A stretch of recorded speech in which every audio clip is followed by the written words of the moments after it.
Hello everyone, welcome to think it SSC. PYQ master blaster की series में आज हम लोगों का टॉपिक है संविधान स्रोत।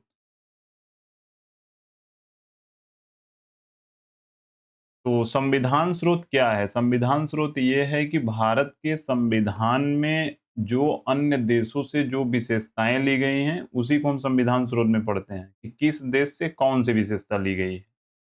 तो इससे कोई भी एग्जाम हो उसमें क्वेश्चन पूछा ही जाता है, चाहे वो एसएससी का कोई एग्जाम हो, CGL, CHSL, CPU, MTS, GD, JE, steno, या रेलवे का कोई एग्जाम हो, एनटीपीसी जैसे हो गया, ग्रुप डी हो गया, जेई हो गया, टेक्नीशियन, आरपीएफ। तो इन सब में क्वेश्चन पूछा, वैसे कोई भी वनडे एग्जाम हो एक आध क्वेश्चन तो पूछे ही जाते हैं, लेकिन भारत की ये मेजर एग्जाम है दोनों, तो इसमें ज्यादातर क्वेश्चन इसमें बनते ही बनते हैं। तो इस वीडियो में पिछले 25 सालों में एसएससी और रेलवे के जितने भी क्वेश्चन पूछे गए हैं उसका एक निचोड़ है। यानी इस वीडियो को कंप्लीट करने के बाद आप पहले कभी इस टॉपिक को पढ़े हो या ना पढ़े हो कोई फर्क नहीं पड़ता। इसके बाद आप एग्जाम में बैठेंगे तो एक सिंगल क्वेश्चन इस टॉपिक से आपका गलत नहीं होगा। तो देखिए क्या होता है, इसमें थोड़ा सा समय भी ज़्यादा लगेगा। हो सकता है 1 घंटा का लेक्चर हो, लेकिन मैक्सिमम लोग जो इस टॉपिक से रिलेटेड वीडियो डाले हुए हैं तो वो 20 मिनट 25 मिनट में ख़त्म कर रहे हैं। लेकिन वो केवल एक टर्म बता रहे हैं, जैसे न्यायिक समीक्षा ऐसे बोल दिए हो गया, न्यायिक समीक्षा यहाँ से लिया गया है, न्यायिक पुनराविलोकन यहाँ से लिया गया है। न्यायिक समीक्षा है क्या, न्यायिक पुनराविलोकन है क्या, ये सब वो चीज़ों के बारे में वो कभी नहीं बताएँगे। सिर्फ़ एक क्वेश्चन लाएँगे, आंसर मार्क करेंगे, तो उसमें तो समय कम लगेगा ही। उसमें वीडियो देखने की ज़रूरत है ही नहीं। आप नॉर्मली कोई भी पीवाईक्यू बुक लीजिए और 100 150 वन लाइनर जल्दी-जल्दी पढ़ लीजिए, हो गया। आपका 20-30 मिनट में 100 150 हो जाएगा। लेकिन इसमें क्या है कि लगभग 30 क्वेश्चन है और उसका हम डिटेल सॉल्यूशन देखेंगे, और इस टॉपिक से एक सिंगल क्वेश्चन जो बनने लायक है नहीं छोड़ेंगे। यानी इसको कंप्लीट करने के बाद आप एक अलग कॉन्फिडेंस आपका बूस्ट हो जाएगा और आप चीज़ों को समझ पाएंगे कि क्या है, ये शब्द का अर्थ क्या है, न्यायिक पुनरावलोकन है क्या। तो हम उसका अर्थ भी समझने का प्रयास करेंगे, रटने का प्रयास बिल्कुल भी नहीं करेंगे। चलिए शुरू करते हैं। क्वेश्चन नंबर 1, भारतीय संविधान में न्यायपालिका की स्वतंत्रता की अवधारणा किस देश के संविधान से ली गई है? अब इसमें नॉर्मली क्या होगा कि जैसे मैक्सिमम जो वीडियो उसमें तुरंत इस मार्क करेंगे आंसर, संयुक्त राज्य अमेरिका, आगे बढ़ जाएंगे। लेकिन आप क्या समझ पाए हैं कि न्यायपालिका की स्वतंत्रता का मतलब होता क्या है? न्यायपालिका का स्वतंत्रता का मतलब ये होता है, जैसे ओवरऑल सरकार के कितने अंग होते हैं? 3।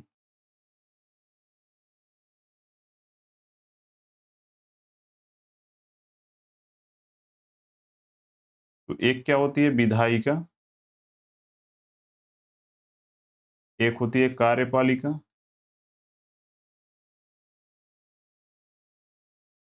एक होती है न्यायपालिका। तो विधायिका क्या होता है? विधायिका हम संसद को ही विधायिका कहते हैं। विधायिका का मेन काम ये है कि कानून बनाने वाली ये संस्था है।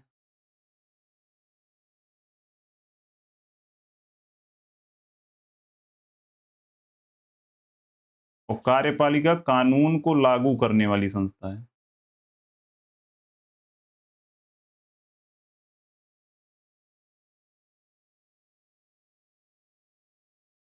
कार्यपालिका का मतलब सरकार, जो इस समय गवर्नमेंट चल रही है उसको हम कार्यपालिका की श्रेणी में रखेंगे।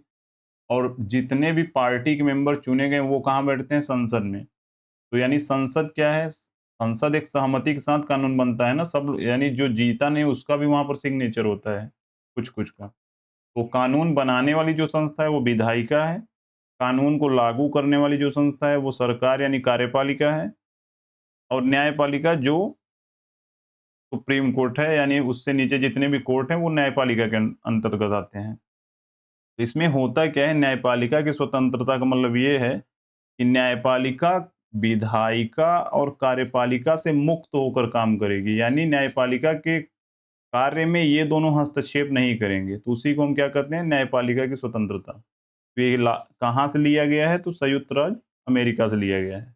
इसका आंसर संयुक्त राज्य अमेरिका होगा। अब चलिए देखते हैं कि जैसे संयुक्त राज्य अमेरिका यूएसए से क्या-क्या प्रावधान लिया गया है और उसका मतलब क्या है। तो यूएसए से कुछ इतने प्रावधान लिए गए हैं जो आपके सामने हैं। तो सबसे पहले मौलिक अधिकार कहाँ लिया गया है? यूएसए से लिया गया है। तो मौलिक अधिकार किसमें है? भाग 3 12 से 35 तक। तो ये यूएसए से लिया गया है। न्यायपालिका की स्वतंत्रता हमने समझा ही क्या होता है। न्यायिक समीक्षा। अब न्यायिक समीक्षा का मतलब क्या है? न्यायिक समीक्षा का मतलब जैसे कोई भी जो फैसला सुप्रीम कोर्ट सुना देती है तो उस पर पुनः विचार करने की इसके पास शक्ति है। ऐसा नहीं कि एक बार जो सुना दी तो फिर उसके बाद दोबारा उस पर कोई भी समीक्षा नहीं किया जा सकता। तो न्यायिक समीक्षा का मतलब यही होता है। तो न्यायिक समीक्षा की अवधारणा भी यूएसए से लिया गया है। राष्ट्रपति पर महाभियोग, वो भी यूएसए से लिया गया है। सर्वोच्च न्यायालय और उच्च न्यायालय के न्यायाधीशों को हटाना, यानी ओवरऑल 3 लोगों पर महाभियोग लगता है। एक तो राष्ट्रपति पर महाभियोग और सर्वोच्च न्यायालय यानी सुप्रीम कोर्ट और हाई कोर्ट के न्यायाधीशों को हटाने की प्रक्रिया भी इसी माध्यम से मतलब महाभियोग के माध्यम से की जाती है। तो वो भी कहाँ से लिया गया है? यूएसए से लिया गया है। उपराष्ट्रपति का पद कहाँ से लिया गया है? यूएसए से लिया गया है। तो ये इतनी चीजें हैं जो यूएसए से ली गई। कुछ और भी चीजें हैं, जैसे जैसे क्या होता है कि राष्ट्रपति प्रणाली भारत में नहीं चलती। भारत में कौन सी प्रणाली है? भारत में संसदीय प्रणाली है। लेकिन जो राष्ट्रपति प्रणाली में कि कुछ तत्व हैं, जैसे यहाँ भारत का जो एक जैसे राष्ट्रपति का वीटो जो शक्ति है, वीटो पावर किसी भी कानून को रोक सकता है या उसको एक निलंबित कर सकता है लंबे समय तक। तो राष्ट्रपति की जो वीटो की पावर है वो राष्ट्रपति प्रणाली से ली गई, यानी वो भी यूएसए के संविधान से ली गई है, क्योंकि ये संसदीय प्रणाली की विशेषता नहीं है। तो ओवरऑल भारत में तो संसदीय प्रणाली है, इसमें कोई दो राय नहीं है। लेकिन कुछ चीजें राष्ट्रपति प्रणाली से ली गई हैं, जैसे राष्ट्रपति की जो वीटो पावर है वो। उसके बाद हम लोग ये ऊपर देख ही लिए। अब बचा लिखित संविधान। लिखित संविधान की अवधारणा कहाँ से ली गई है? ये भी यूएसए से ली गई है। अब लिखित संविधान का मतलब क्या है? क्या लिखित संविधान एक है और एक अलिखित जो संविधान है, अलिखित में कुछ भी लिखा नहीं होता, ऐसा बिल्कुल भी नहीं है। लिखित संविधान का मतलब होता है कि जो किसी एक दस्तावेज में लिखे गए हों, जिसे संविधान सभा के द्वारा तैयार किया गया हो। यानी जो संविधान सभा के द्वारा तैयार किया गया हो और किसी एक दस्तावेज में लिखे गए हों। जैसे अपना भारत का कॉन्स्टिट्यूशन है। लेकिन होता क्या है, जो अलिखित संविधान है,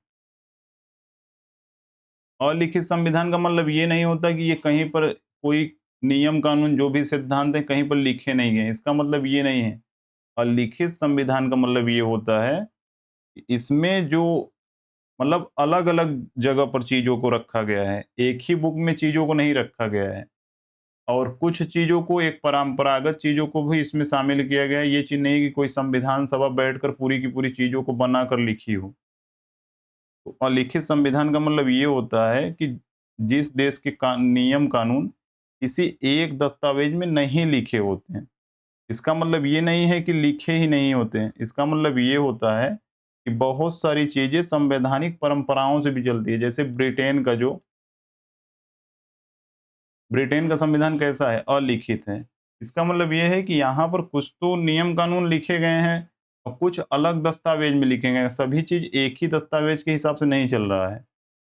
जैसे वहां पर एक राजा का पद वंशानुगत चल रहा है, तो वो उसमें मतलब परंपरा से चल रहा है।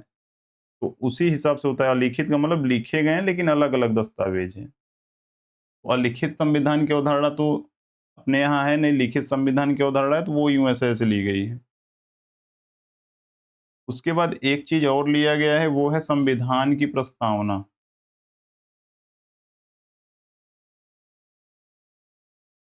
जैसे भारत के संविधान में सबसे पहला पेज देखेंगे तो प्रस्तावना होता है।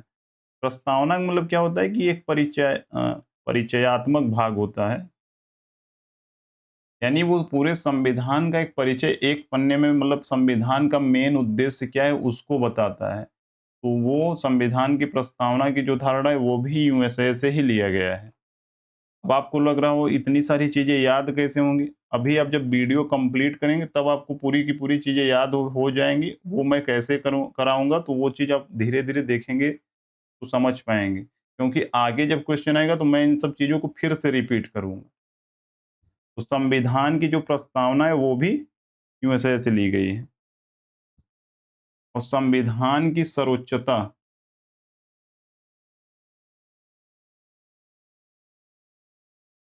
वो भी कहाँ से लिया गया है? यूएसए से लिया गया है। संविधान की सर्वोच्चता का मतलब ये है कि नॉर्मली सरकार में कितने अंग हैं? 3। उसके बाद नागरिक हैं।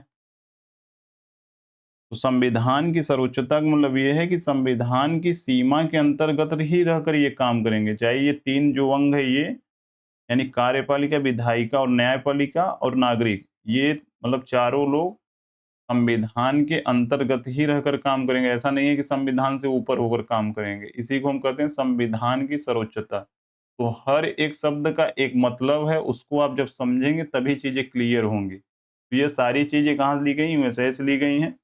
मौलिक अधिकार, न्यायपालिका की स्वतंत्रता, न्यायिक समीक्षा, राष्ट्रपति पर महाभियोग, सर्वोच्च न्यायालय और उच्च न्यायालय के न्यायाधीशों को पद से हटाना, उपराष्ट्रपति का पद, उसके बाद राष्ट्रपति प्रणाली से ली गई वीटो पावर, और लिखित संविधान की अवधारणा यूएसए से ली गई है। संविधान की प्रस्तावना का जो भाग है वो भी यूएसए से लिया गया है। संविधान की सर्वोच्चता की धारणा वो भी यूएसए से लिया गया है।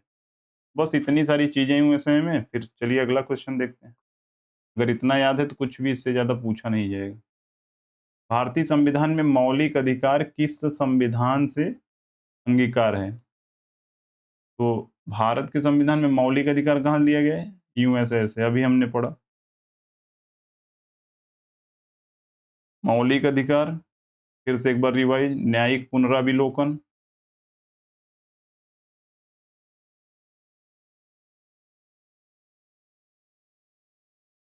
उसके बाद राष्ट्रपति प्रणाली में वीटो, यानी जो यहाँ के राष्ट्रपति की वीटो शक्ति है, राष्ट्रपति पर महाभियोग, सुप्रीम कोर्ट और हाई कोर्ट के जो जस्टिस हैं उन पर महाभियोग, उनको हटाने की प्रक्रिया, ये सब कहाँ से लिया गया है? मौलिक उसके बाद संविधान में प्रस्तावना, लिखित संविधान,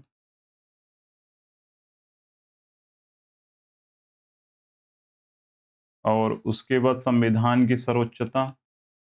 अब आपके दिमाग में एक व्यू बैठ रहा होगा कि क्या है संविधान की सर्वोच्चता, क्या है लिखित संविधान, क्या है संविधान की प्रस्तावना, क्या है महाभियोग, क्या है न्यायिक पुनर्विलोकन, क्या है मौलिक अधिकार, क्या है? तो इस हिसाब से आपके माइंड में एक व्यू बैठ रहा है, एक माइंड मैप तैयार हो रहा है।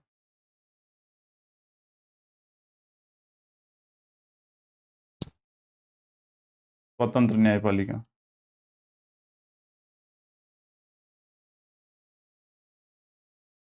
उपराष्ट्रपति का पद। बस इतनी सारी चीजें हैं। अब आपकी देखिए चीजें अब रिवाइज होंगी तो पहले क्वेश्चन में 2-3 याद हुआ होगा, अब 2-3 याद हो जाएगा। तो धीरे धीरे सब चीजें अगर ध्यान से आप देख रहे हैं, एक भी क्वेश्चन नहीं छूटेगा। क्वेश्चन नंबर 3, निम्नलिखित में से किस संविधान में किस संविधान से भारतीय संविधान में मौलिक अधिकारों का चार्टर का मतलब होता है नियम कानून, यानी मौलिक अधिकार कहाँ से लिए गए हैं? सेम ही क्वेश्चन है, थोड़ा सा भाषा अलग है इसलिए मैंने इसको लिया है। तो ये भी संयुक्त राज्य अमेरिका से लिया गया है। चलिए अगला क्वेश्चन देखते हैं। भारतीय संविधान की एक प्रमुख विशेषता न्यायिक पुनराविलोकन का मतलब होता है ज्यूडिशियल रिव्यू। क्या होता है? Judicial review. तो ज्यूडिशियल रिव्यू का मतलब ये चीज होता है, जैसे क्या होता है कि विधायिका जो होती है वो क्या करती है? कानून बनाती है। और कार्यपालिका क्या करती है? कानून को लागू करती है।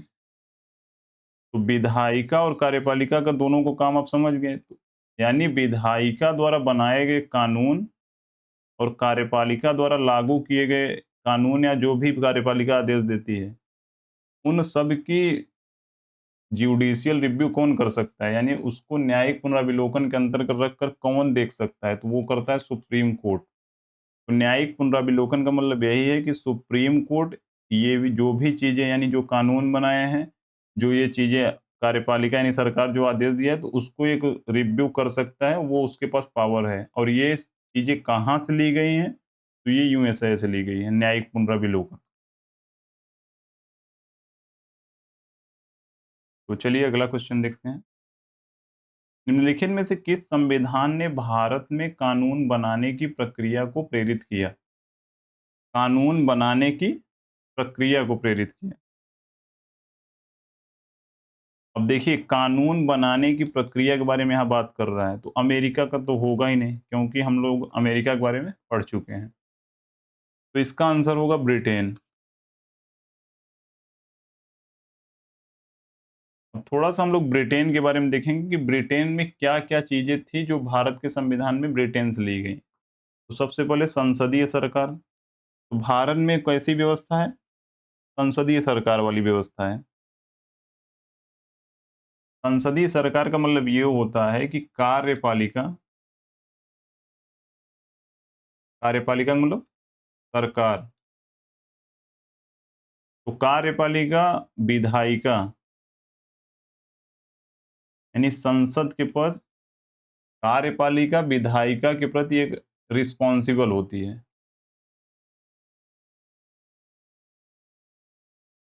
तो इसी को हम क्या कहते हैं? संसदीय सरकार। संसदीय सरकार जहाँ भी होती है वहाँ सरकार यानी कोई भी चीज़ होगा सरकार का, वो जाकर रिस्पॉन्सिबिलिटी किस मतलब रिस्पॉन्सिबल किसके प्रति होगी? संसद के प्रति होगी। कुछ भी सरकार कर रही है तो वो अगर वहाँ के कोई भी मेंबर चाहे अन्य पार्टी के, तो वो पूछ सकते हैं कि आप क्या कर रहे हैं, क्या नहीं कर रहे हैं? तो पूरी रिस्पॉन्सिबल किसके प्रति होगी?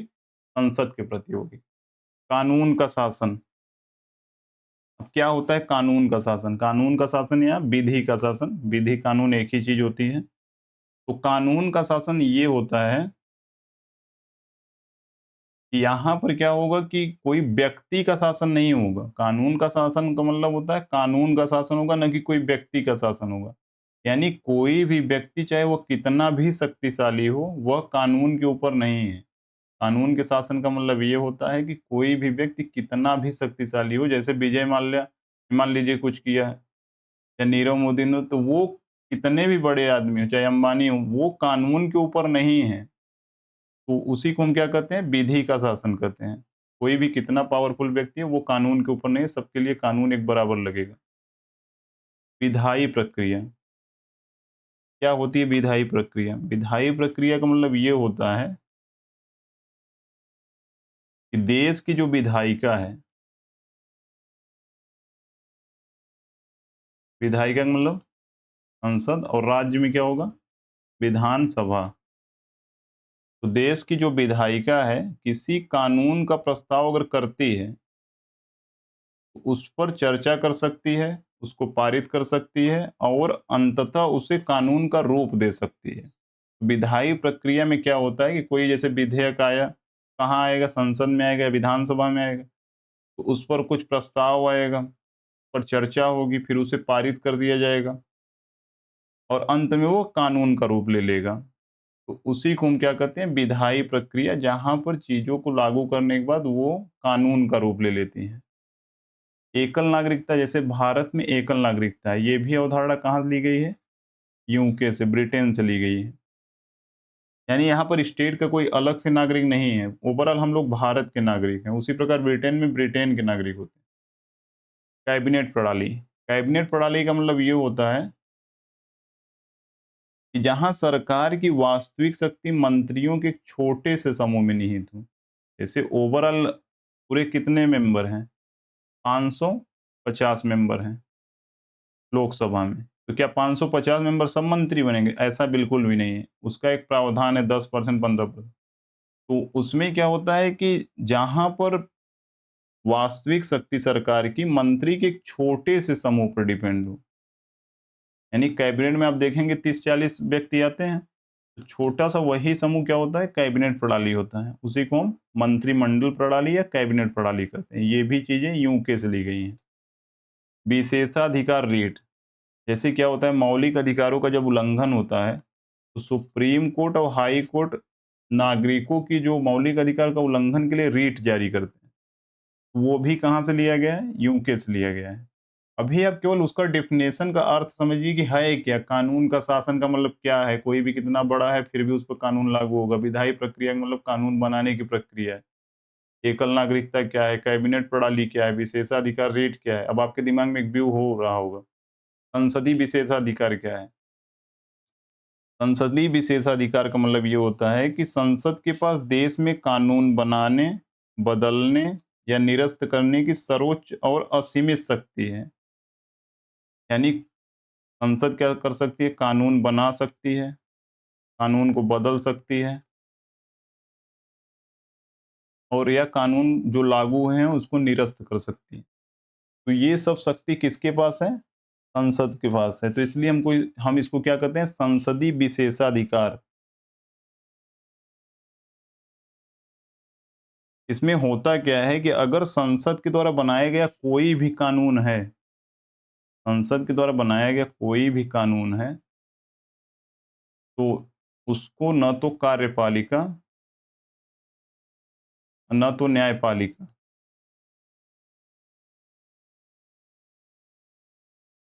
ना तो कार्यपालिका और ना ही न्यायपालिका बदल सकती है। उसी को हम क्या कहते हैं? संसदीय विशेषाधिकार। अब आपने इसके पहले यूएसए वाले में क्या देखा था? न्यायिक पुनराविलोकन। और न्यायिक पुनराविलोकन में ये चीज़ था कि वो उसकी जाँच कर सकती है। वो चीज़ अलग है। संसदीय विशेषाधिकार का मतलब ये है कि अगर कोई संसद कानून बना देती है, तो कार्यपालिका मतलब सरकार और न्यायपालिका ये दोनों उस कानून को बदल नहीं सकते। उसी को हम क्या कहते हैं? संसदीय विशेषाधिकार। द्विसदनीयता का मतलब क्या होता है? द्विसदनीयता का मतलब ये होता है कि जहाँ पर 2 सदन हो, जैसे भारत में क्या है? संसद में 2 सदन है, एक राज्यसभा, एक लोकसभा। तो उसी को हम क्या कहते हैं? द्विसदनीयता। लोकसभा क्या है? निचला सदन है, राज्यसभा क्या है? उचला सदन है, यानी ऊँचा वाला सदन। लोकसभा भंग हो सकता है, राज्यसभा भंग नहीं होता। उसके सदस्य 2 साल में 1/3 रिटायर हो जाते हैं। अब एक प्रणाली और इसमें आती है, वो है, चलिए इतना तो पहले एक बार आप सही से समझ लीजिए, उसके बाद अगले वाले क्वेश्चन में देखेंगे। संसदीय सरकार की जहाँ भी संसद शब्द आएगा वहाँ, या विधायी, तो संसद शब्द जहाँ आएगा वहाँ का मतलब यूँ के तुरंत आप गेस करिएगा, बाई चांस याद नहीं है तो आप यूँ के तुरंत वहाँ पे मार सकते हैं। संसदीय सरकार, कैबिनेट प्रणाली या मंत्रिमंडल प्रणाली, संसदीय विशेषाधिकार, द्विसदनीयता, विशेषाधिकार रीट, एकल नागरिकता, विधायी प्रक्रिया। तो ये जितने भी चीज़ें हैं कहाँ से ली गई हैं? यूके से ली गई हैं। अभी आपको चीज़ें याद होंगी, आप ये मत सोचिए इतना कुछ याद ही नहीं हो रहा है मुझे। अभी आप उसका जो टर्म है उसका मतलब समझ रहे हैं ना, उतना भर केवल आप कोशिश करिए। तो यहाँ पर पूछा क्या गया था? भारत में कानून बनाने की प्रक्रिया कहाँ से लिया गया है? तो ब्रिटेन से लिया गया है। कानून बनाने की प्रक्रिया मतलब विधायी प्रक्रिया।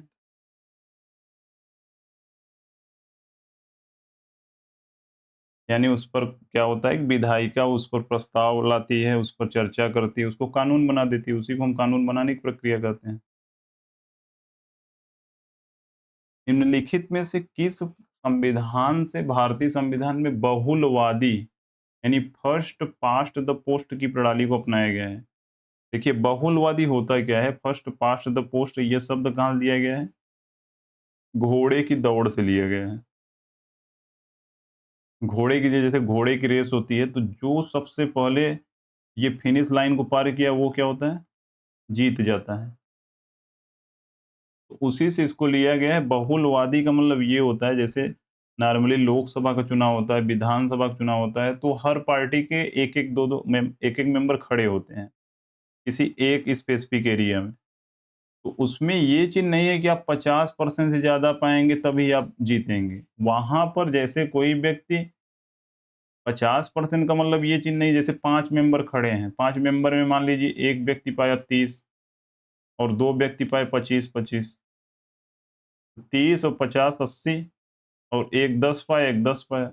तो इसमें 30 वाला विजेता होगा, क्योंकि सबसे ज़्यादा पाँचों में कौन पाया है? 30% वाला। तो इसी को हम क्या कहते हैं? बहुलवादी व्यवस्था, बहुलवादी प्रणाली। और बहुलवादी यानी फर्स्ट पास्ट द पोस्ट, ये घोड़े की दौड़ से लिया गया कि जो सबसे पहले सबसे ज़्यादा आ गया वही जीतेगा, या जो सबसे पहले क्रॉस कर गया मतलब लाइन को वही जीतेगा। तो ये कहाँ से लिया गया? ये भी ब्रिटेन के संविधान से लिया गया है। तो इसको याद रखिएगा, इसको हम कभी-कभी बहुमत प्रणाली भी कहते हैं। अब ये क्वेश्चन थोड़ा-सा अलग है, शायद कभी पूछा भी कम ही गया हो, लेकिन इस बार 2024 में पूछा गया था सीएचएसएल में।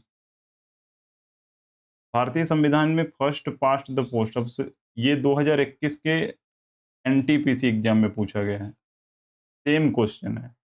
यहाँ पर देखिए लिखा भी है, सर्वाधिक मत प्राप्त व्यक्ति की विजय होगी इसमें। इसका मतलब यही होता है कि फर्स्ट पास्ट द पोस्ट का मतलब सर्वाधिक मत प्राप्त व्यक्ति की विजय। कहाँ से लिया गया? ब्रिटेन से लिया गया है।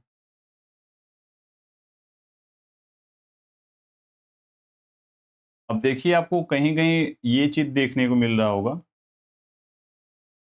कि ब्रिटेन, इंग्लैंड, तो उसको अभी क्लियर करते हैं। ब्रिटेन क्या है, इंग्लैंड क्या है और यूनाइटेड किंगडम क्या है? आप इसमें बहुत कन्फ्यूज़ रहते होंगे कि ये है क्या? तीनों अलग-अलग चीज़ें थोड़ी हैं।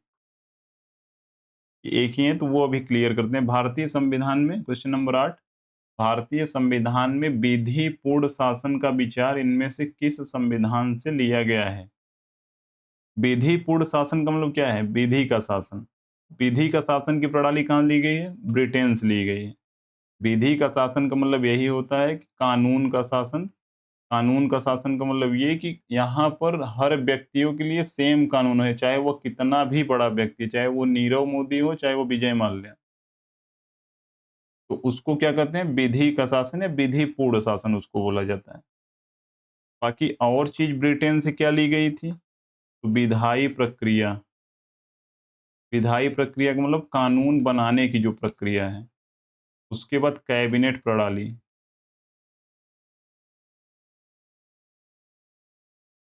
उसके बाद रीट। उसके बाद संसदीय सर्वोच्चता।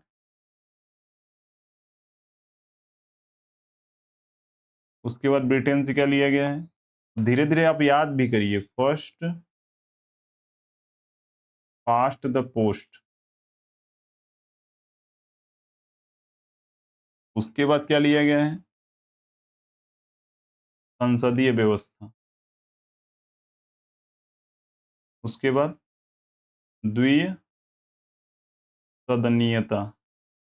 यानी राज्यसभा और लोकसभा, जहाँ यानी 2 जहाँ सदन होंगे उसको हम क्या कहेंगे? द्विसदनीयता। संसदीय व्यवस्था, फर्स्ट पास्ट द पोस्ट, विधायी प्रक्रिया, कानून बनाने की प्रक्रिया, कैबिनेट प्रणाली, रीट, संसदीय सर्वोच्चता और विधिपूर्ण शासन। बस इतनी चीज़ें यूके में हैं, यही बार-बार पूछी जाती हैं। अब बहुत सारी चीज़ें आपको याद भी हो रही होंगी, अगर आप ध्यान से देख रहे होंगे तब। चलिए अगला क्वेश्चन देखते हैं। भारतीय संविधान में शामिल विधि शासन की संकल्पना है, यानी विधि का शासन की, फिर वही बात हो रही है। क्वेश्चन अलग-अलग एग्जाम में अलग-अलग फॉर्म में पूछेंगे, अलग-अलग शब्दों का प्रयोग किया गया है, इसलिए मैंने क्वेश्चन को लिया है। भारतीय संविधान में शामिल विधि शासन की संकल्पना कहाँ ली गई है? यूके। अब कहीं पर ब्रिटेन देगा, कहीं पर इंग्लैंड देगा, कहीं पर यूके देगा। तो ओवरऑल हम तीनों कोई भी ऑप्शन होगा उसी को मारेंगे। आंसर क्या होगा? यूके होगा इसका। फिर से बता दूं, विधि का शासन का मतलब यही है कि यहाँ पर कोई व्यक्ति नहीं ऊंचा है, यहाँ पर कानून सबसे ऊंचा है। कोई भी व्यक्ति हो, सब पर समान कानून लागू होगा। भारत के संविधान की संसदीय आकार की अवधारणा कहाँ ली गई? जहां भी संसदीय की बात होगी, संसदीय संसदीय सरकार का मतलब क्या है? संसदीय सरकार का मतलब यही है कि जहां पर कार्यपालिका विधायिका के प्रति रिस्पॉन्सिबल होती है। कुछ भी करेगी तो विधायिका को उसका उत्तर देना पड़ेगा कार्यपालिका को। यानी सरकार किसके प्रति रिस्पॉन्सिबल है? संसद के प्रति रिस्पॉन्सिबल है। संसदीय सरकार कहाँ दिया गया? अब यहाँ पर देखिए इंग्लैंड दिया है। अब देखिए यहाँ पर मैंने एक मैप लगाया इसीलिए कि आप इसको थोड़ा-सा समझें। एक है इंग्लैंड, देखिए ये है इंग्लैंड और ये पूरा यानी 3 जब स्कॉटलैंड जैसे भारत में क्या है कि अलग-अलग स्टेट हैं, जैसे यूपी है, एमपी है, उसी हिसाब से अगर हम ग्रेट ब्रिटेन की जब बात करते हैं, तो ग्रेट ब्रिटेन एक द्वीप है। तो ग्रेट ब्रिटेन में हम किसको रखते हैं? Scotland, England and Wales. इन तीनों को हम किस में रखते हैं? ग्रेट ब्रिटेन में। नॉर्मली इंग्लैंड की बात किया जाए तो इंग्लैंड क्या है? एक स्टेट टाइप का है और ग्रेट ब्रिटेन में हम 3 द्वीप को इस तीनों को रखते हैं। ओवरऑल यूनाइटेड किंगडम की जब बात होती है तो इसमें जो नॉर्दर्न आयरलैंड वाला पार्ट है वो भी आता है। तो यूके में हम किसको रखेंगे? Scotland, England and Wales and Northern Ireland. बस इतना आप समझिए बस। अब लंदन क्या है? तो ओवरऑल राजधानी इंग्लैंड की क्या है? लंदन है। यहीं पर लंदन होगा। तो अगर देखा जाए तो क्या होगा? इंग्लैंड सबसे छोटा है, फिर ग्रेट ब्रिटेन बड़ा है, ग्रेट ब्रिटेन एक द्वीप है और यूनाइटेड किंगडम ओवरऑल एक संप्रभुत्व देश है। इसमें 4 टोटल ये आ रहे हैं, Scotland, England, Wales and Northern Ireland. पूरे को देखिए एक गोले में रखा गया, उसमें ब्रिटिश आइजल रखा गया, यानी ब्रिटेन ब्रिटिश के अंतर्गत आ रहे थे पूरा, लेकिन शायद हो सकता है आयरलैंड अलग गया हो गया। देखिए यहाँ पर लिखा भी है, रिपब्लिक आयरलैंड, एक अपना अलग देश बन गया है वो।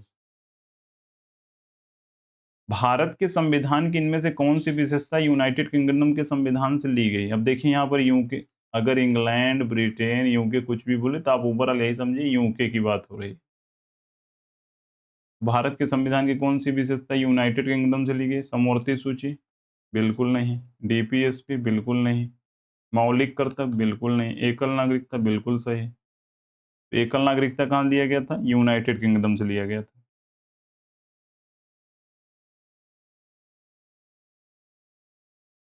चलिए अगला क्वेश्चन देखते हैं।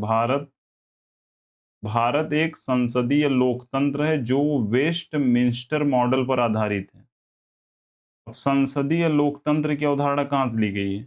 यूके से ली गई है। आंसर क्या हो जाएगा? United kingdom. लेकिन वेस्टमिंस्टर मॉडल क्या है? वेस्टमिंस्टर मॉडल ये चीज है, ये ओवरऑल कहाँ पर वेस्टमिंस्टर मॉडल विकसित हुई? यूके में विकसित हुई। जैसे अपना यहाँ संसद भवन है, वैसे ही वहां पर जो सभाएं चलती हैं, जो भी यानी दोनों सदन जहां पर होते हैं, तो उसको हम क्या कहते हैं? वेस्टमिंस्टर एक शहर है, वहीं पर एक बहुत बड़ी बिल्डिंग है, पैलेस बना है, उसको हम क्या कहते हैं? लंदन, यानी पैलेस ऑफ वेस्टमिंस्टर। लंदन में क्या है? लंदन में एक है बिल्डिंग, पैलेस ऑफ वेस्टमिंस्टर। यहाँ पर हमने एक इमेज भी लगाई, यही है। जैसे यहाँ पर संसद भवन है, उसी हिसाब से वहाँ भी यानी यूनाइटेड किंगडम में एक बिल्डिंग है जहाँ पर सब चीज़ें, नियम कानून बनाए जाते हैं। उसी को हम क्या कहते हैं? वो वेस्टमिंस्टर एक शहर है, वहीं पर वो बना है, इसलिए इसको हम कहते हैं वेस्टमिंस्टर मॉडल। तो संसदीय लोकतंत्र वेस्टमिंस्टर मॉडल किस पर आधारित है? यूनाइटेड किंगडम पर आधारित है। और क्या है? तो वहाँ का, जैसे यहाँ का संसद भवन है, तो उसी हिसाब से वहाँ का भी पार्लियामेंट क्या है? ये वेस्टमिंस्टर में जो एक बिल्डिंग है। तो चलिए अगला क्वेश्चन देखते हैं। इसका यूं के हो जाएगा।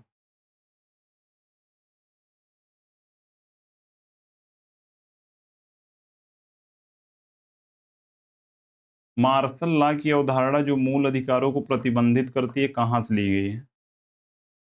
देखिए वैसे पूरे संविधान में मार्शल लॉ जो शब्द है कहीं पर यूज नहीं किया गया है। नॉर्मली ये अवधारणा ली गई है ब्रिटेन से। मार्शल लॉ का मतलब होता क्या है, ये थोड़ा समझिए। देखिए आर्टिकल 34 में इसकी बात वैसे हुई है, लेकिन इस डायरेक्ट शब्द को मार्शल लॉ को नहीं लिखा गया है वहां पर।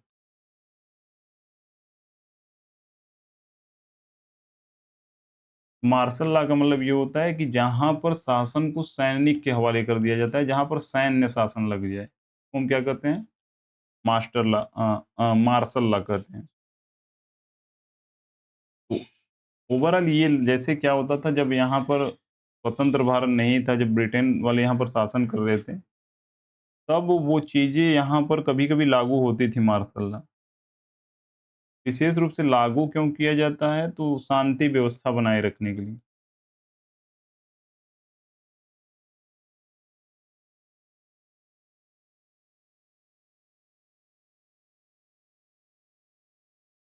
तो आर्टिकल किसमें? आर्टिकल 34 में अवधारणा है, ली कहाँ से गई है? ब्रिटेन से ली गई है।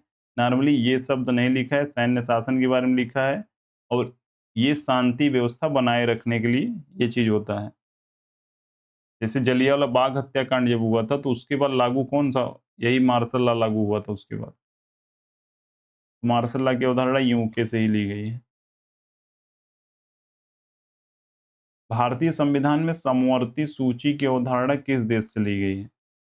अब समवर्ती सूची होती क्या है? देखिए ओवरऑल 7वीं अनुसूची में 3 सूचियाँ हैं। एक राज्य सूची, एक केंद्र, एक समवर्ती सूची। समवर्ती सूची का मतलब ये होता है कि जिस पर केंद्र और राज्य दोनों कानून, मतलब समवर्ती सूची में कुछ विषय लिखे हुए हैं, जिस पर केंद्र भी कानून बना सकता है और राज्य भी कानून बना सकता है, तो उसको हम समवर्ती सूची कहते हैं। तो समवर्ती सूची की जो अवधारणा है कहाँ से ली गई है? तो वो ऑस्ट्रेलिया से ली गई है। कहाँ से ली गई है? ऑस्ट्रेलिया से।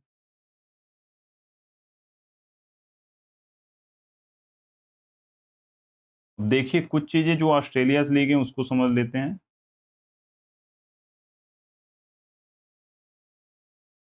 ऑस्ट्रेलिया से समवर्ती सूची हमने समझा क्या होता है? व्यापार, वाणिज्य एवं समागम की स्वतंत्रता या अंतर संचालन की स्वतंत्रता, ये कहाँ से ली गई? यानी जब भी व्यापार की बात होगी वो कहाँ से लिया गया है? ऑस्ट्रेलिया से लिया गया है। समवर्ती सूची की अवधारणा ऑस्ट्रेलिया से ली गई है। संसद के दोनों सदनों की संयुक्त बैठक जो 108 में दिया गया है, वो अवधारणा कहाँ ली गई? वो भी ऑस्ट्रेलिया दी गई है। अब संसद के दोनों सदनों की संयुक्त बैठक का मतलब क्या है? जैसे क्या होता है कि कोई एक सामान्य विधेयक आया है और उस पर असहमति है, मतलब कोई या राज्यसभा, लोकसभा में असहमति है, तो उसके लिए राष्ट्रपति क्या करते हैं? एक संयुक्त बैठक बुलाते हैं, आर्टिकल 108 के तहत।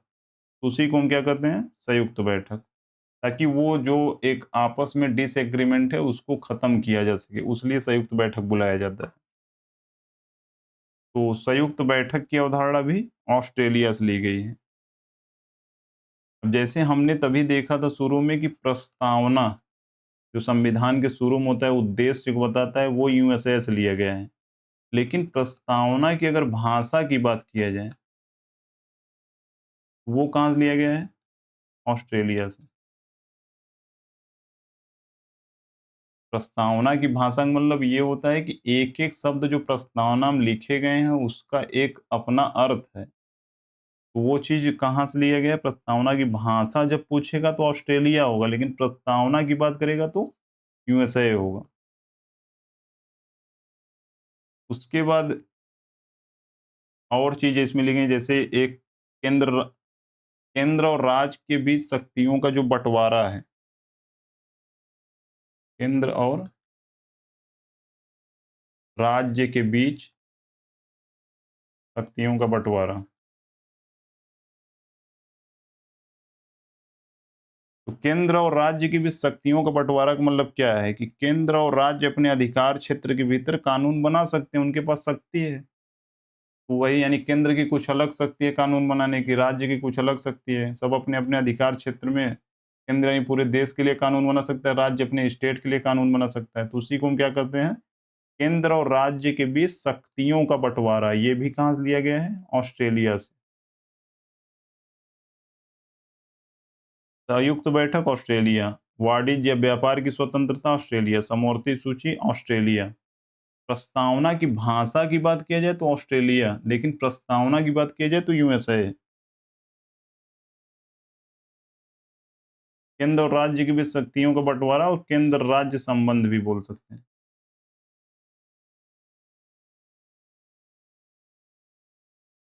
ये भी ऑस्ट्रेलिया से लिया गया है, केंद्र राज्य संबंध।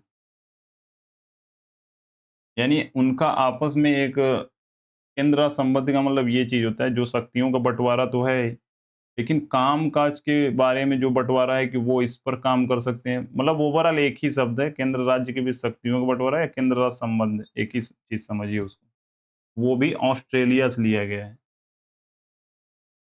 भारतीय संविधान के आपातकालीन प्रावधान को भारत सरकार अधिनियम से अनुग्रहित किया गया है। तो बहुत सारी चीज़ें संविधान में भारत सरकार अधिनियम 1935 से ली गई हैं। तो क्या-क्या ली गई हैं उसको समझते हैं थोड़ा-सा। ये 1935 से लिया गया है। जैसे यूपीएससी की कभी बात किया जाए, यूपीएससी आयोग के कहाँ से लिया गया है, तो वो 1935 के अधिनियम से लिया गया है। आपातकालीन प्रावधान कहाँ से लिया गया है, वो भी 1935। प्रशासनिक यानी आपातकालीन प्रावधान में जो प्रशासनिक विवरण उस समय किस हिसाब से प्रशासन काम करेगा आपातकाल के समय, तो वो भी अवधारणा कहाँ से ली गई, 1935 से ली गई। जैसे भारत में एक एकीकृत न्याय प्रणाली की जो बात है कि सबसे ऊँचा यहाँ पर क्या है, सुप्रीम कोर्ट है। तो एकीकृत न्याय प्रणाली का मतलब ये होता है कि सबसे ऊँचा सुप्रीम कोर्ट है, यानी सुप्रीम कोर्ट का जो आदेश है वो सर्वोपरि है। उसके नीचे हाई कोर्ट, उसके नीचे डिस्ट्रिक्ट कोर्ट।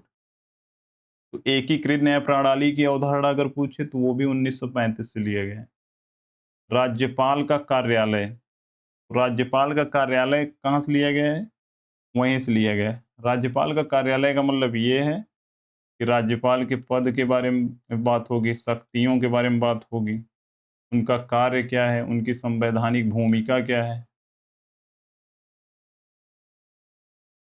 तो पद की बात, शक्तियों की बात, कार्य की बात, संवैधानिक भूमिका की बात, इसका मतलब ये होता है कि राज्यपाल के कार्यालय की पूरी बात हो रही है। वो कहाँ से लिया गया है?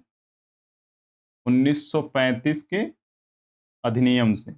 लेकिन अगर यहाँ पर राज्यपाल है, अगर राष्ट्रपति उपराष्ट्रपति होता, उपराष्ट्रपति का पद, वो कहाँ से था? यूएसए से था। लेकिन राज्यपाल का कार्यालय की बात हो रहा है, तो वो कहाँ से है? 1935 के अधिनियम से। संघीय योजना, संघीय योजना का मतलब ये होता है कि शासन की जो शक्ति है, 2 या 2 से अधिक स्तर पे विभाजित किया जाता है। उसी को हम संघीय योजना कहते हैं। जैसे यहाँ पर भारत में शासन की क्या प्रणाली है? एक पूरा सेंट्रल है, यानी केंद्र सरकार है, उसके बाद राज्य सरकार है, फिर स्थानीय सरकार भी कुछ होती हैं।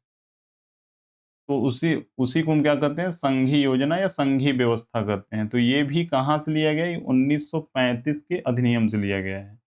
तो संघीय योजना की बात किया जाए, राज्यपाल के कार्यालय की बात किया जाए, न्यायपालिका की बात किया जाए, एकीकृत न्यायपालिका, लोक सेवा आयोग यूपीएससी की बात किया जाए, आपातकालीन प्रावधान की बात किया जाए, ये सब 1935 से लिया गया है। उपराष्ट्रपति के पद की बात किया जाए तो ये यूएसए से लिया गया है। राष्ट्रपति पर महाभियोग, हाई कोर्ट पर महाभियोग, सुप्रीम कोर्ट के न्यायाधीश पर महाभियोग, ये भी यूएसए से लिया गया है। भारतीय संविधान का कौन सा अंग जर्मनी के संविधान से प्रेरित है? अब जर्मनी से देखिए एक ही चीज लिया गया है, वो लिया गया है आपातकाल के दौरान मौलिक अधिकारों का निलंबन। नॉर्मली आपातकालीन का प्रावधान 1935 से लिया गया है, 1935 के अधिनियम से। लेकिन और मौलिक अधिकार कहाँ से लिया गया है? यूएसए से। लेकिन आपातकाल जब लागू होता है तो उसके दौरान मौलिक अधिकारों का निलंबन जो होता है, आर्टिकल 358 और 359 के तहत।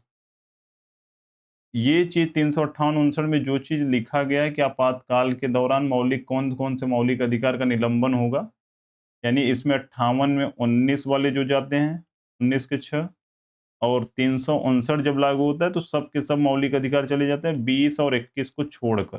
आर्टिकल 20 और 21 को छोड़कर। मौलिक अधिकार 12 से 35 तक हैं। तो 20 और 21 को छोड़कर सब चले जाते हैं किसमें? 359 में। 358 में 19 का जो 6 वो है, वो चला जाता है। पहले 7 था तो 1 हट गया उसमें। तो जर्मनी से कौन-सा मतलब लिया गया है? तो आपातकाल के दौरान मौलिक अधिकारों का निलंबन। क्या प्रभाव पड़ता है मौलिक अधिकारों पे आपातकाल के दौरान? चलिए अगला क्वेश्चन नंबर 17 देखते हैं। भारत के संविधान में अर्धसंघीय शासन प्रणाली की विशेषता किस देश के संविधान से ली गई है? अब अर्धसंघीय शासन प्रणाली क्या होता है? अर्धसंघी शासन प्रणाली को हम क्या कहते हैं? Quasi federal, QUASI, quasi federal बोला जाता है। क्वासी फेडरल का मतलब ये होता है कि एक मजबूत केंद्र के साथ संघ की अवशिष्ट शक्तियां, अरे एक मजबूत केंद्र के साथ संघ। अर्धसंघी का मतलब ये चीज होता है कि ओवरऑल जैसे ज्यादा पावर किसके पास है? केंद्र के पास। एक मजबूत केंद्र के साथ संघ, तो उसको हम क्या कहते हैं? अर्धसंघी शासन प्रणाली। कहाँ से लिया गया है अर्धसंघी शासन प्रणाली? तो कनाडा से लिया गया है। संसदीय प्रणाली कहाँ लिया गया है? ब्रिटेन से लिया गया है। कैबिनेट प्रणाली कहाँ लिया गया है? ब्रिटेन से लिया गया है। राष्ट्रपति की जो वीटो पावर है कहाँ लिया गया है? USA से लिया गया है। विधायी प्रक्रिया कहाँ लिया गया है? ब्रिटेन से लिया गया है। विधि का शासन कहाँ से लिया गया है? ब्रिटेन से लिया गया है। आपको चीजें याद आ रही होंगी। आपातकाल के दौरान मौलिक अधिकारों पे जो उनका मतलब निलंबन है, वो कहाँ से लिया गया है? जर्मनी से लिया गया है। देखिए यहाँ पर कुछ कनाडा से जो भी चीजें मतलब ली गई हैं वो लिखा गया है, तो इसमें आप एक ही चीज महसूस करेंगे, तो अर्धसंघी जो व्यवस्था बोला जा रहा है कनाडा से लिया गया, इसका मतलब यही है कि केंद्र ज्यादा पावरफुल है और राज्य कम पावरफुल है तुलनात्मक रूप से। तो यहाँ पर एक जैसे कोई राज्य कानून बना रहा है तो केंद्र उस पर रोक लगा सकता है, उसके पास अधिकार उतना है। तो मजबूत केंद्र के साथ संघ तो ठीक है। केंद्र में अवशिष्ट शक्तियों का निहित होना, ये भी क्या दिखाता है? क्वासी फेडरल को दिखाता है, अर्धसंघी प्रणाली को दिखाता है। तो अवशिष्ट शक्तियां का मतलब ये चीज है कि जो जैसे क्या होता है कि कुछ चीजें राज्य सूची में, कुछ केंद्र सूची में और कुछ समवर्ती सूची में, इनके अलावा भी कुछ चीजें वो अवशिष्ट में रखा गया है। अवशिष्ट जो शक्तियां हैं वो उस पर कानून कौन बनाएगा? केंद्र सरकार बनाएगा। केंद्र द्वारा राज्यों के राज्यपाल की नियुक्ति। अब ओवरऑल देखिए, राज्यपाल का कार्यालय हमने पढ़ा। राज्यपाल के कार्यालय की बात किया जाए, वो 1935 से लिया गया है। उनके पद, उनकी शक्ति, संवैधानिक उनकी क्या रिस्पॉन्सिबिलिटी है। लेकिन केंद्र के द्वारा राज्यों के राज्यपाल की नियुक्ति, इसमें भी अर्धसंघी दिखा रहा है कि केंद्र मजबूत है, यहाँ पर राज्य में राज्यपाल को नियुक्त कर रहा है। तो केंद्र द्वारा राज्यपाल की नियुक्ति की जो धारणा है वो भी कनाडा से ली गई है। सर्वोच्च न्यायालय का सलाहकार क्षेत्राधिकार, ये भी कनाडा से लिया गया है। आर्टिकल 143 के तहत ये चीजें हैं कि अगर राष्ट्रपति चाहे तो वो सर्वोच्च न्यायालय से, सुप्रीम कोर्ट से सलाह ले सकते हैं और सुप्रीम कोर्ट सलाह देगा भी। 143 के तहत वो चीजें हैं। तो सर्वोच्च न्यायालय का जो सलाहकार क्षेत्राधिकार है वो भी कहाँ से लिया गया है? कनाडा से। लेकिन सुप्रीम कोर्ट एकीकृत न्याय प्रणाली की बात किया जाए, 1935 से लिया गया है। न्यायिक पुनराविलोकन की बात किया जाए,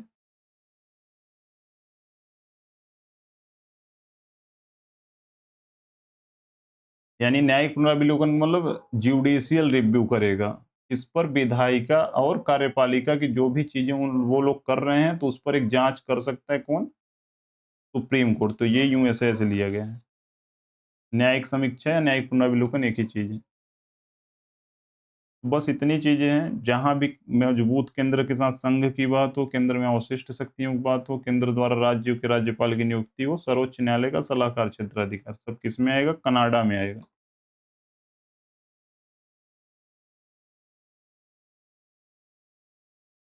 चलिए अगला क्वेश्चन देखते हैं।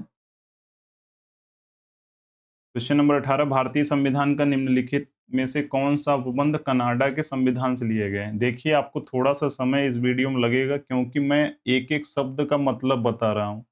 अब नॉर्मली वीडियो में क्वेश्चन आंसर मार्क करूं तो 5-10 मिनट में वीडियो 30 क्वेश्चन खत्म हो जाएगा, लेकिन टाइम लगना है, आपको लगाना भी है और आपको एक अंडरस्टैंडिंग डेवलप करना है कि क्या है जुडिशियल रिव्यू, क्या है कैबिनेट प्रणाली, क्या है। तो आपके दिमाग में अब देखिए एक व्यू बैठ रहा होगा। क्वेश्चन नंबर 18, भारतीय संविधान का निम्नलिखित में से कौन सा उपबंध कनाडा के संविधान से लिया गया है? तो समवर्ती सूची कहाँ लिया गया है? ऑस्ट्रेलिया। ऑस्ट्रेलिया से और क्या लिया गया था, याद है आपको? याद हो तो बताइए। प्रस्तावना की भाषा, याद करिए आप। केंद्र और राज्य के बीच शक्तियों का बंटवारा, या केंद्र राज्य संबंध बोल सकते हैं। संयुक्त बैठक,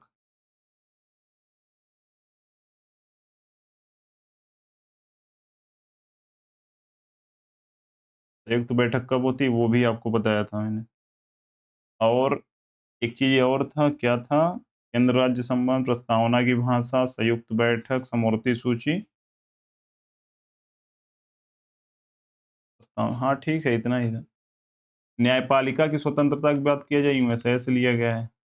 उच्चतम न्यायालय का परामर्शी क्षेत्राधिकार, अभी को हमने पढ़ा, कहाँ से लिया गया है? कनाडा से लिया गया है। उच्चतम न्यायालय का सलाहकार क्षेत्राधिकार कहाँ लिया गया है? कनाडा से लिया गया है। तो आंसर क्या हो जाएगा? यही सी ऑप्शन हो जाएगा। क्वेश्चन नंबर 19, भारतीय संविधान में मजबूत केंद्र के साथ संघ, मजबूत केंद्र के साथ संघ की बात हो रही है, यानी केंद्र आगे है, क्वासी फेडरल वाला गुण देखने को मिल रहा है। कहाँ से लिया गया है? कनाडा से। मजबूत केंद्र के साथ संघ, और क्या था? और अगर आपको याद हो जल्दी से बताइए। सलाहकार क्षेत्राधिकार,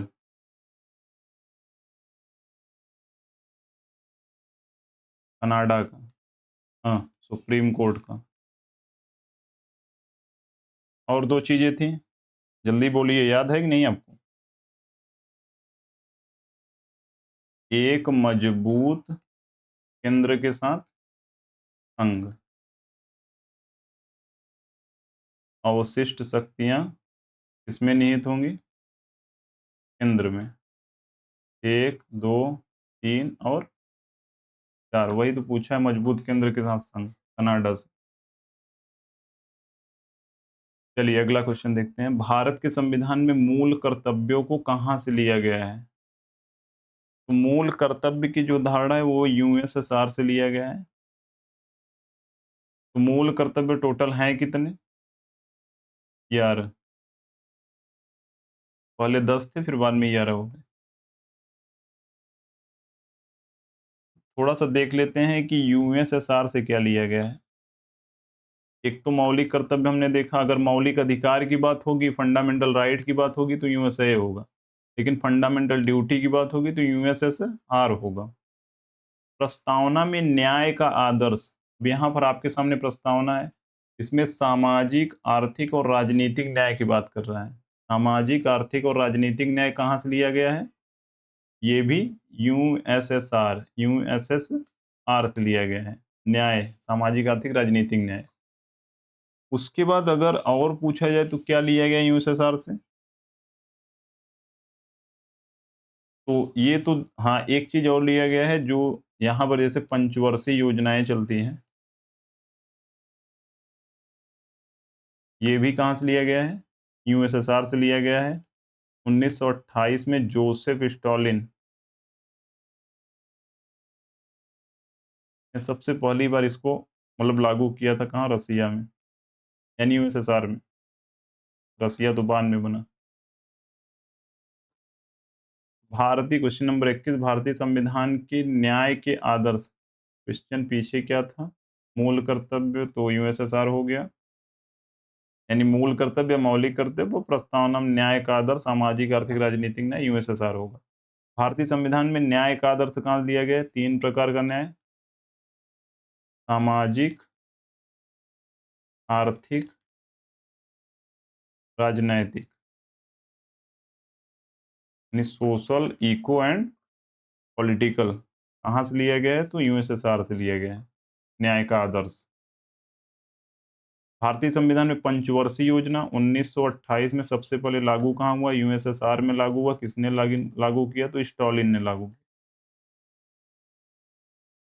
तो भारतीय संविधान में पंचवर्षीय योजना का प्रावधान किस देश से लिया गया है? तो यूएसएसआर होगा, यूएसएसआर। भारतीय संविधान में राज्य के नीति निदेशक तत्व, यानी डीपीएसपी, कब से शुरू होता है? 36 से 51, भाग 4। तो डीपीएसपी कहाँ से लिया गया है? तो आयरलैंड से लिया गया है।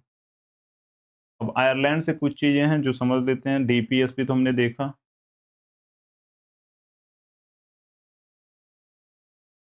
Directive principle of state policy. तो राज्य के नीति निर्देशक सिद्धांत। अब राज्यसभा के सदस्यों का नामांकन, देखिए एक क्या होता है कि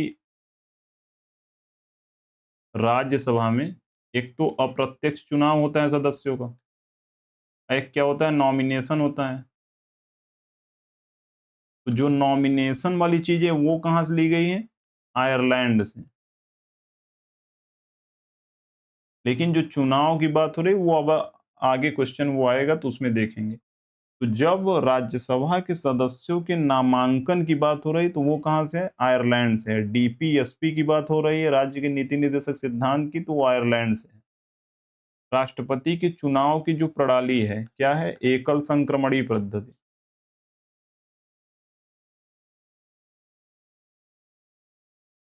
एकल संक्रमणी पद्धति के हिसाब से चुनाव होता है राष्ट्रपति का, तो वो कहां से लिया गया है? आयरलैंड से। तो तीन चीजें आयरलैंड से ली गई हैं, एक डीपीएसपी, एक राज्यसभा के सदस्यों का नॉमिनेशन, एक राष्ट्रपति के चुनाव की प्रणाली। इतना चीज आप याद रखिए, इससे ज्यादा क्वेश्चन बनेगा ही नहीं। क्वेश्चन नंबर 24, भारत के राज्यसभा के सदस्यों का अप्रत्यक्ष चुनाव। अब यहां पर आयरलैंड दिया होता तो बहुत लोग यहां पर राज्यसभा सदस्य देखते तुरंत मार देते और आंसर गलत हो जाता। अप्रत्यक्ष चुनाव का मतलब मैंने बताया कि राज्यसभा में एक तो अप्रत्यक्ष चुनाव होता है और दूसरा क्या होता है? नॉमिनेशन। तो नॉमिनेशन कहां से लिया गया है? आयरलैंड से। लेकिन अप्रत्यक्ष जो चुनाव है वो कहां से लिया गया? तो वो दक्षिण अफ्रीका से लिया गया है। तो साउथ अफ्रीका से दो चीजें ली गई, एक तो संविधान का जो संशोधन है, आर्टिकल 368, संविधान में संशोधन होगा, और राज्यसभा के सदस्यों का निर्वाचन। अगर यहाँ पर नॉमिनेशन यानी नॉमिनेशन होता, नामांकन होता, तो हम क्या कहते हैं? आयरलैंड होगा। लेकिन निर्वाचन की बात हो रही है तो ये क्या होगा? साउथ अफ्रीका होगा। राज्यसभा के सदस्यों का निर्वाचन।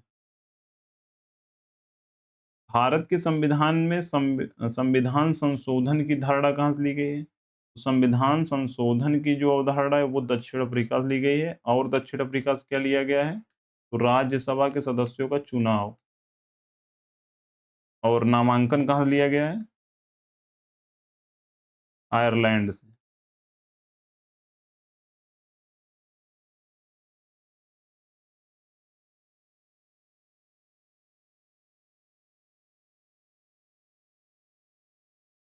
तो चलिए क्वेश्चन अगला देखते हैं। भारत के संविधान में, अब देखिए आपके दिमाग में बहुत सारी व्यू बैठ चुकी हैं। अगर आपसे पूछें कि न्यायपालिका, एकीकृत न्यायपालिका, आपके दिमाग में तुरंत आएगा 1935। आपको भले लग रहा हो कि नहीं याद नहीं है। न्यायिक समीक्षा यूएसए, विधि का शासन यूके, विधि की प्रक्रिया यूके। तो आपके दिमाग में एक व्यू बैठ चुका है। अब आपके सामने क्वेश्चन आएगा तुरंत आपका दिमाग हिट करेगा, नहीं ये तो आंसर होगा ही नहीं। जैसे इसी में देखिए, भारत के संविधान में भाईचारे की भावना किस देश से प्रेरित है? आपने आयरलैंड में पढ़ा। आयरलैंड में दो चीजें पढ़ा, क्या पढ़ा? टीपीएसपी और नामांकन, राज्यसभा के सदस्यों का नामांकन। वो ये होगा नहीं। अमेरिका में ऐसा कुछ भाव भाईचारा वाला आया नहीं, तो वो भी नहीं होगा। इटली तो होता ही नहीं, इटली से कुछ नहीं लिया गया है। अब आयरलैंड होगा नहीं आंसर, तो होगा क्या? फ्रांस हो जाएगा। भारत के संविधान में भाईचारे की भावना, ठीक है आपको पता नहीं होता इटली से कुछ नहीं लिया गया, तो उसमें एक दो दो ऑप्शन में कंफ्यूज होते हैं कि फ्रांस होगा कि इटली होगा। क्योंकि अमेरिका आयरलैंड तो नहीं होगा, कंफर्म है भाईचारे में। तो भारत के संविधान में भाईचारे की जो भावना किस देश से प्रेरित है? तो फ्रांस से प्रेरित है। ओवरऑल देखिए यहाँ पर दो चीजें हैं, एक तो प्रस्तावना में गणतंत्र, यानी जो गणतंत्र का, यानी एक गणतंत्र की जो धारणा है, भारत एक डेमोक्रेसी है, वो कहाँ से लिया गया है? फ्रांस से। और बंधुत्व यानी भाईचारा, भाईचारे की भावना स्वतंत्रता, समानता और बंधुत्व। देखिए स्वतंत्रता 5 प्रकार की है: विचार, अभिव्यक्ति, विश्वास, धर्म, उपासना की स्वतंत्रता। और समानता की बात किया जाए तो प्रतिष्ठा और अवसर की समानता। ये भी कभी-कभी पूछा जाता है कितने प्रकार की समानता है, कितने प्रकार की स्वतंत्रता है। 5 प्रकार की स्वतंत्रता है, 3 प्रकार का न्याय है, 2 प्रकार की समता है यानी समानता है, और उसी के साथ बंधुता है। तो कभी भी बंधुत्व की बात किया जाए, भाईचारे की बात किया जाए, गणतंत्र की बात किया जाए, स्वतंत्रता और समानता की बात किया जाए प्रस्तावना में, तो वो कहाँ से लिया गया है? तो फ्रांस से लिया गया है। क्या आंसर होगा? फ्रांस।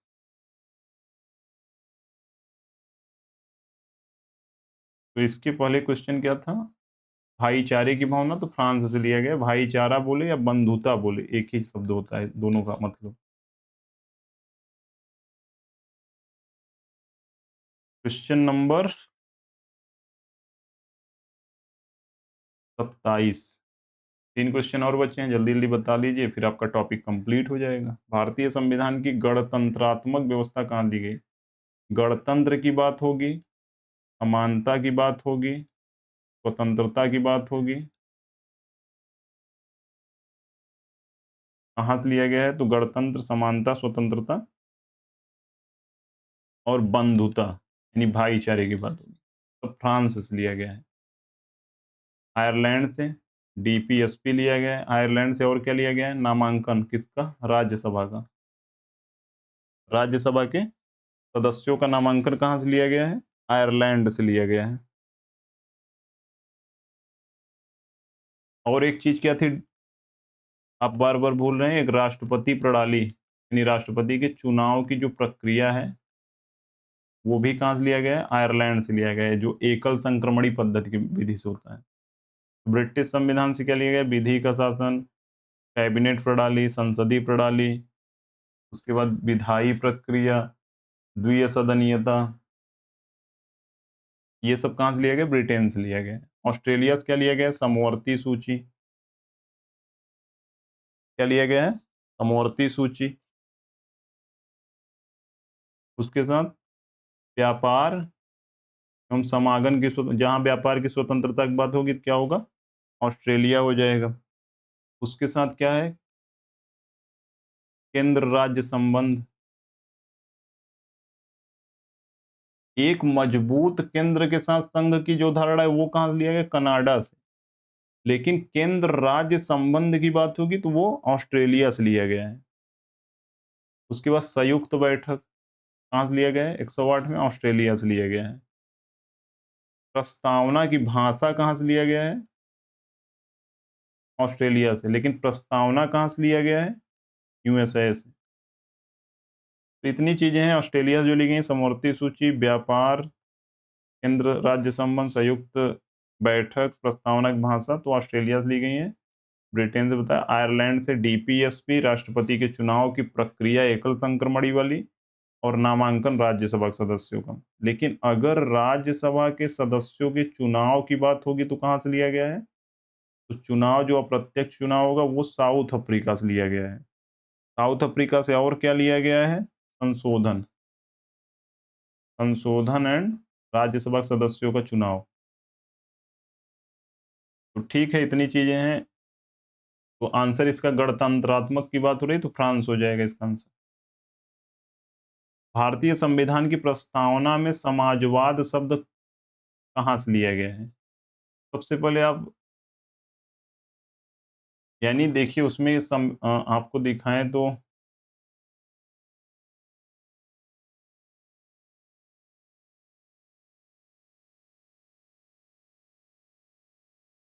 यहाँ पर देखिए समाजवाद यानी ये जो समाजवाद की धारणा है भारत के संविधान की प्रस्तावना में, वो कहाँ से ली गई है? रसिया से। समाजवाद की धारणा वैसे लिया नहीं गया, वो रसिया से प्रेरित है यानी रूस से प्रेरित है। तो कभी पूछे समाजवाद की धारणा कहाँ से प्रेरित है, तो रूस से प्रेरित है।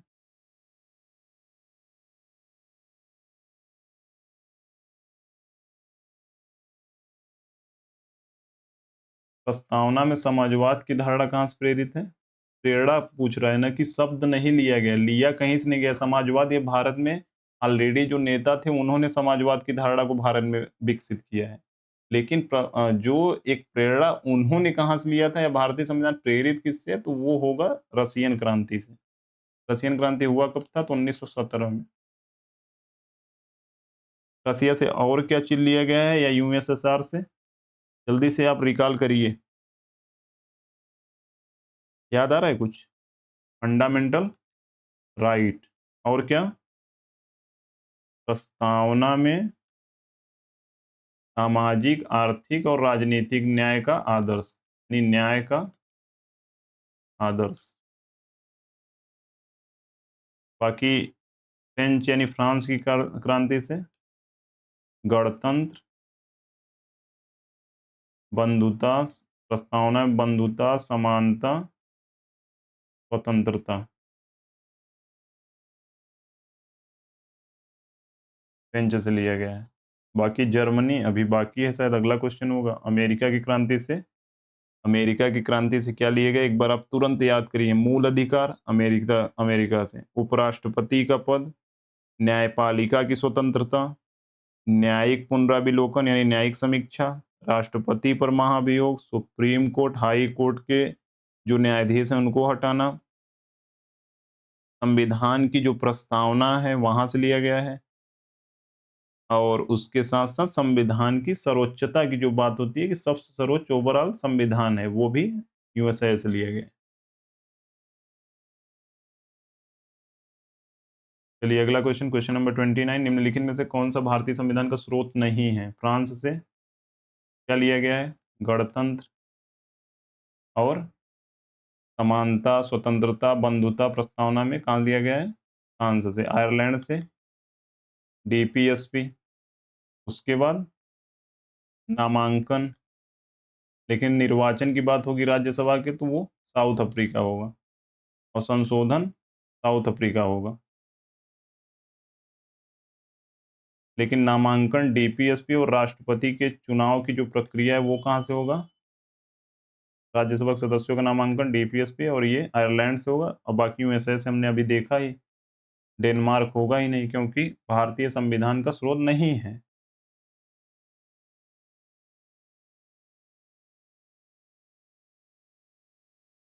विधि द्वारा स्थापित प्रक्रिया कहाँ से लिया गया है? लास्ट क्वेश्चन है। तो विधि द्वारा स्थापित प्रक्रिया का मतलब ये चीज होता है कि यदि किसी कानून को संसद द्वारा सही प्रक्रिया का पालन करते हुए बनाया गया है, इसका मतलब ये है कि कोई भी कानून है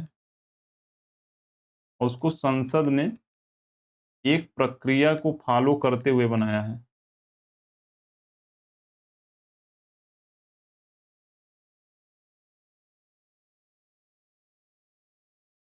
तो वह कानून मान्य होगा।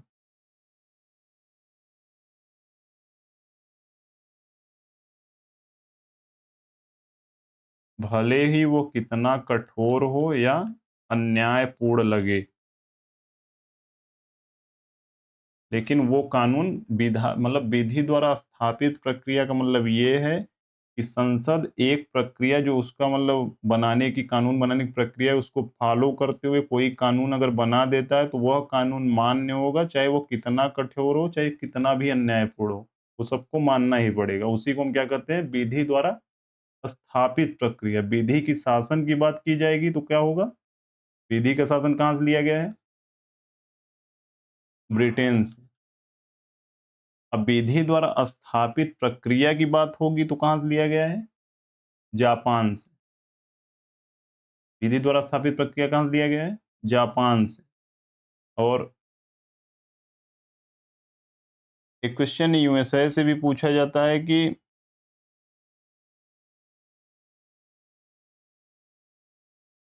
विधि बनाने की जो प्रक्रिया है, विधि बनाने की प्रक्रिया कहाँ से ली गई है?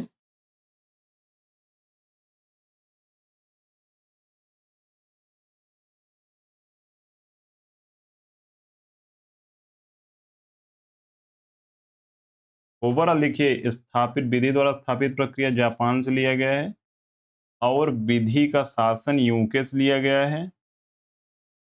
और एक चीज इसमें ऑलरेडी थोड़ा सा एक बार कंफर्म करें तब रुक जाइए।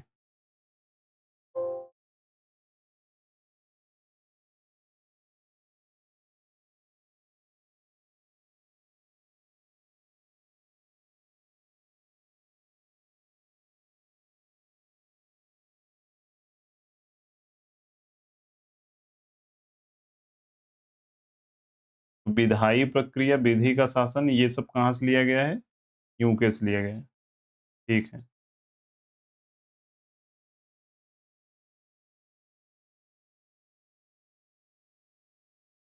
विधि बनाने की प्रक्रिया या विधायी प्रक्रिया भी यूके से लिया गया है।